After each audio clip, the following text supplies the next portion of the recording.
এই প্রথম রমজান মাস আজকে আপনারা একটি রোজা খতম করে দিয়েছেন, আমিও করে দিয়েছি। এই রহমতের মাস, বরকতের মাস, নেকির মাস। আল্লাহ বলছেন নেকির পালা লেগে আছে, তোমরা লুটে নাও। অন্য অন্য মাসে আপনি কোরআন তেলাওয়াত করেছেন, কোরআন পড়েছেন, একটি হরফে 10 করে নেকি পেয়েছেন। এখন কোরআন শুনবেন, কোরআন পড়বেন, বসে থাকবেন, ৭৭ করে নেকি পাবে। একবার পড়েন সুবহানাল্লাহ। এত বড় আল্লাহ ফজিলতের মাস এনে দিয়েছে। হাজিতুল্লাহ গ্রামের ভাই আব্বাজান মা বোনেরা, আপনাদেরকে বলি, হতে পারে সামনে রমাদান মুবারক মাস আসতে আসতে আমি বাঁচবো কি বাঁচবো না, আপনি বাঁচবেন কি বাঁচবেন না বলা যাবে না। অতএব বাড়িতে সময়টাকে, মূল্য সময়টাকে না কাটিয়ে আজকে জালসাতে সময়টা দেন, ইনশাআল্লাহ কিছু পেয়ে যাবে, এটা আশা রাখছি। বলতে চাইছিলাম এই রমজান মাস, পবিত্র মাস, বরকতের মাসে আমরা পেয়েছি আল্লাহ তাবারক ওয়া তাআলা শুধু আমাদের প্রতি নাযিল করেছেন আয়াতটি না, এর আগে আল্লাহ তাবারক ওয়া তাআলা বান্দাদের প্রতি আয়াতটি নাযিল করেছিল। এই আয়াত ইনশাআল্লাহ পরিবেশন করব। তবে আপনাদেরকে বলবো দয়া করে যে এই পবিত্র মাস, রহমতের মাস, বরকতের মাসটা যে আমরা পেয়েছি, আল্লাহর লাখ লাখ শুকরিয়া যে আমরা আমাদের গুনাহটাকে মোচন করে নিতে পারবো ইনশাআল্লাহ। বিশ্বনবী বলেছিলেন এই রহমতের মাস, বরকতের মাসে যারা নিজের গুনাহকে যারা আল্লাহর কাছে মোচন করে নিতে পারবে না, ক্ষমা চেয়ে নিতে পারবে না, তার মতন হতভাগা মানুষ দুনিয়াতে আর নাই। তবে এর মধ্যে আরেকটি পয়েন্ট আপনাদেরকে দেব যে আজকে আমরা ইবাদত করছি, সালাত আদায় করছি, নামাজ পড়ছি, রমজান মাসে রোজা রাখছি। আমাদের ছেলে, আমাদের মেয়ে, কচি কচি ছেলেরাও রোজা রাখছে, আলহামদুলিল্লাহ, ভালো কথা। এই পবিত্র মাস, রহমতের মাস, বরকতের মাসে কতজনের মা নাই, কতজনের বাবা নাই, কতজনের দাদু নাই, কতজনের দাদি নাই, অর্থাৎ আমার মামা হুসেন মুখিও দুনিয়াতে নাই। কেন? আল্লাহ তার তাকদীরে লিখে দিয়েছে, এই আমার বান্দা, কে কখন মারা যাবি, কে কখন চলে যাবে, কখন বিদায় নিয়ে নিবি, পৃথিবীর কোন বান্দা বলতে পারবে না। আসার সময় সিরিয়াল আছে, বড় ভাই আসবে, মেজে ভাই আসবে, সেজে ভাই আসবে, ছোট ভাই আসবে, তার ছোট ভাই আসবে, কিন্তু যাওয়ার সময় কোন সিরিয়াল থাকবে না। কার কখন মতের সময় হয়ে যাবে, চলে যাবে, রমজান মাস পাবে না। ভাই বাজান, এই পবিত্র মাস, মাহে রমজান মুবারকের মাসে, বরকতের মাসে আরেকটা কথাগুলো বলে দিই আপনাদেরকে। বেশি বেশি আপনারা মোবাইল চালাবেন না, বেশি বেশি ফেসবুক দেখবেন না, বেশি বেশি করে ইউটিউব চালাবেন না। ফেসবুক দেখতে গেলে আপনার রোজা চলে যাবে, আপনার রোজা নষ্ট হয়ে যাবে। কেন? ফেসবুকে আজে বাজে মন্তব্য, আজকে ফটো আছে, ভালো ফটো, মন্দ ফটো আছে। ওতে মোবাইল নিয়ে বেশি ব্যস্ত থাকতে হবে না।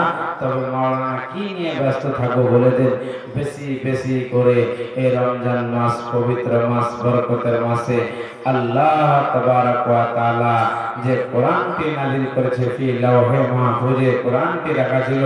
30 বছর জিন্দেগিতে নবী মুহাম্মদ রাসূলুল্লাহ পড়েন সাল্লাল্লাহু আলাইহি ওয়াসাল্লামের প্রতি নাযিল করেছেন। যেই জায়গায় প্রয়োজন সেই জায়গায় নাযিল করেছেন।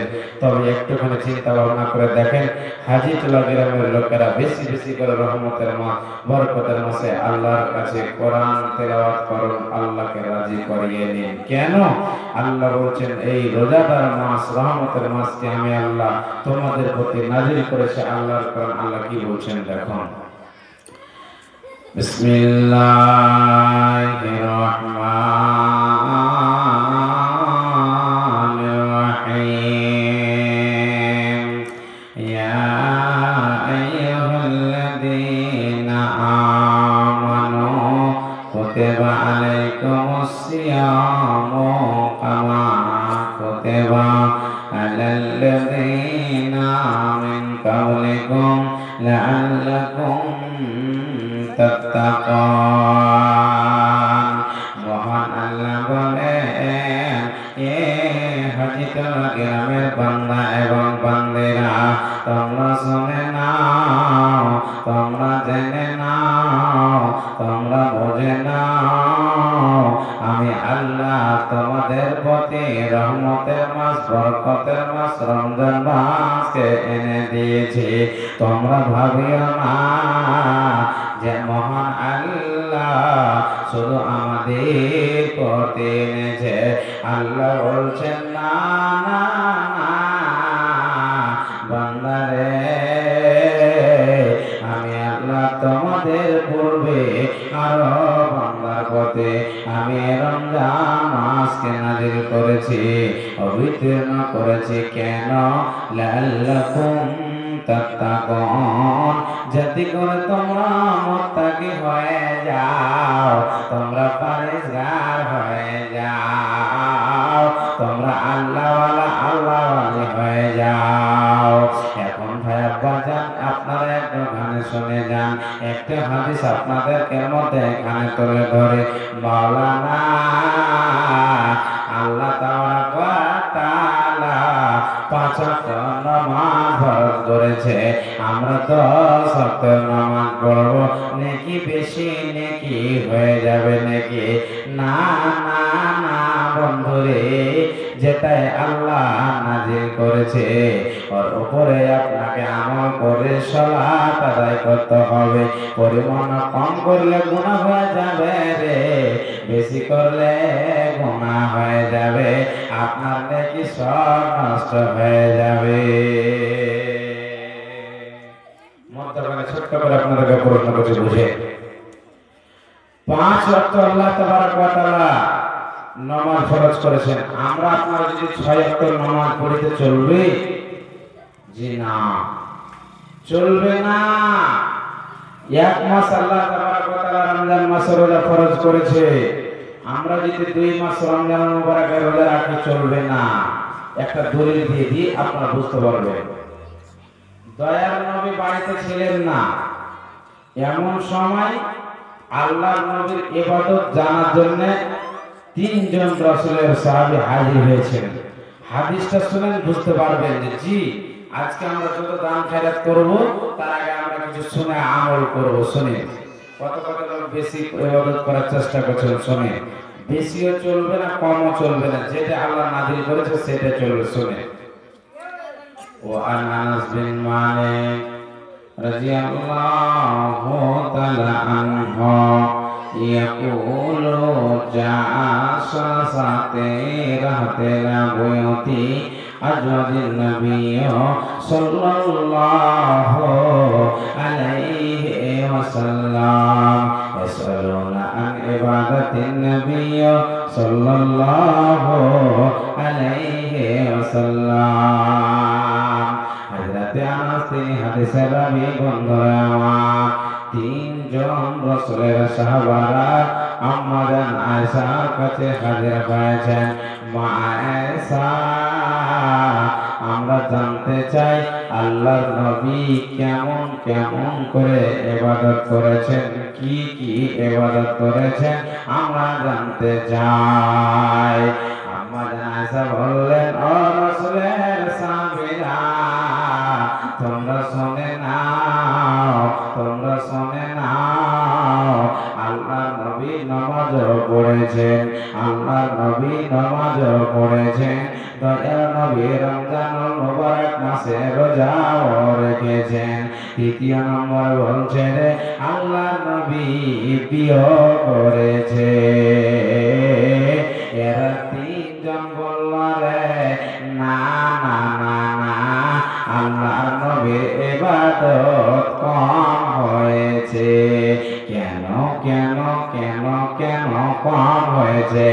এরা বলছে এই জন্য কম হয়েছে রে, আল্লাহর নবীর আগের এবং পিছের গুনাহ মাফ, ওই জন্য দয়ার নবীজি কম কম করে ইবাদত করেছেন।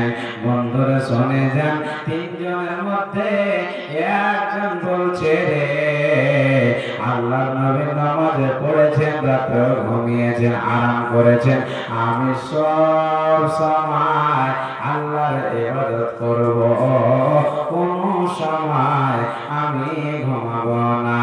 তার মধ্যে 2য় জন বলছে ভাই চাই, তুমি যদি তাই করো। আল্লাহর নবী 1 মাস রোজা রেখেছে, আমি 1 মাস নয়, আমি সব সময় আমি রোজা রাখবো, জীবনে কোনো দিন ইফতার করব না। তারপরে 3 জন বলছে, শেষের জন ভাইয়া তোমরা 2 জন যদি তাই করো, তবে আমার সওয়ালটা শুনে নাও, আমার জবাবটাও শুনে নাও। আল্লাহর নবী 1 নয় 2 নয় 11টি বিয়ে করেছে। আমি জীবনে কোনোদিন খালাতা জাওয়াজ, আমি জীবনে কোনোদিন আমি বিবাহ করব না, বিবাহ করব না। এই কথা বলে তারা 3 জন চলে গেল। খাজা রাসূলুল্লাহ সাল্লাল্লাহু আলাইহি ওয়াসাল্লাম আল্লাহর নবী বাড়ি আসলেন। আম্মা জান আয়েশা খুলে খুলে কথাটি বললেন, দয়ার নবী গো, 3 জন এসেছিল, অমুক অমুক কথা বলে গেল। আল্লাহর নবীর চোখ লাল হয়ে গেল, আল্লাহর নবীর মন ভারী হয়ে গেল। আল্লাহর নবী 3 জনের কাছে হাজির হয়ে গেল। ওরে সাহাবীরা, তোমরা নাকি ওই 3 জন সাহাবীরা যারা বলেছে সব সময় ইবাদত করব, রাতের বেলা ঘুমাবো না। একজন বলছে সব সময় রোজা রাখবো, জীবনে ইফতার করব না। 3 জন বলছে আমি কোনোদিন বিবাহ করব না। যেহেতু আল্লাহর নবী 11টি বিয়ে করেছে, সাহাবীরা আমি তোমাদের চাইতে আল্লাহকে বেশি বেশি করে ভয় করি রে সাহাবীরা, তোমাদের চাইতে আমার ভিতরে বেশি ভয় রে সাহাবীরা। আমি নামাজও পড়েছি, রোজাও রেখেছি, বিয়েও করেছি, আর যারা আমার কথা শুনবে না, মানবে না, এড়িয়ে চলবে, ধাক্কা দিয়ে চলবে, যারা কোরআন হাদিসের কথা মানবে না, এরা কোনদিন আমার উম্মত হতে পারে না, পারে না, পারে না। একবার পড়ে সুবহানাল্লাহ। একই দারুণ বিধি